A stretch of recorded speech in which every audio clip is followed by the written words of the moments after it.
All right, Orionites. This is going to be game 2 of the season, a makeup game this Sunday. I finished the first week at a 3-3 record, but I'm going to put an asterisk next to one of those losses. No one told me Sanjay wasn't going to be there, and I think that really could have made a difference against Nate. But there are 3 things that I think we learned in week 1. Team defenses are pretty bad for the most part. I saw a lot of simple errors. Number 2, grunting still doesn't result in home runs. And 3, Greer might be the best player in the league. So on to the picks for the week. Game 1 out at Friendship, we have Barnes versus Brink. Barnes by 5. This game isn't worth any of our time, so we're just going to move on. Game 2 out of Friendship is going to be Ralph versus Bobby. I watched a little bit of both teams play on Thursday, partially because I was playing against Bobby and I didn't black out or close my eyes the whole time. But anyways, my keen scouting eye will tell you that Ralph is going to win this by a close one. But then somebody on his team poked my ego, and if you poke my ego, I have to rethink my ego. And then I was confused, and then I was like, oh my God, Bobby is such a good pitcher. He could shut down the middle. He held me to 1 for 4, and I just gave up, and I said, Bobby wins by 2. Sorry, Todd. Anyways, the next game we have out of JC is McCall versus Mahan. But McCall might not be there, so this might be Eder versus Mahan, technically, sit-in coach. Kind of gets me excited, gets me make a lineup.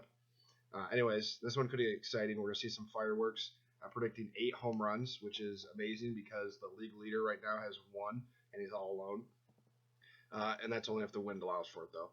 But if we learned anything in Thursday's game, and it's that one team plays defense in 2013, one team plays defense in 1993. And so I'm going to say McCall by 7 here. The other game on at JC, we have Stark versus Biggs. Lord Stark, that's a Game of Thrones reference for you that don't have HBO. His team scored 9 runs, which is a couple more than I would have predicted, but they were under 10, which didn't surprise me. I got the memo now that Sanjay probably won't be there Sunday either, and so I can't go with Biggs if Sanjay's not there at all. So I'm going to say Stark wins this one by 5, and I think Mulder gets walked after his 3rd home run. The game out at Hubbard, the early game, we got Nate versus Walls, and this, people, is the game of the week. So pick your seat early because it's going to get exciting. You got a few questions. Is Nate's team actually talented, or do they just get aided by Sanjay not being there and Team Biggs having horrible defensive effort? The other thing I want to know is, or that I found out is, Walls doesn't even have a Ferrari. He has an F650, and that bitch parks itself. Amazing. Walls by 4. The last game is Slater versus Miller.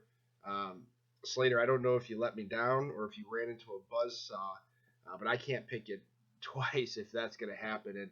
And Garver says he's going to hit 20 home runs, and he's behind the 8 ball right now, so he's going to have to hit 3 or 4 just to play catch up on his way to 20. So I'm going to go Miller by 3. Good luck, everyone.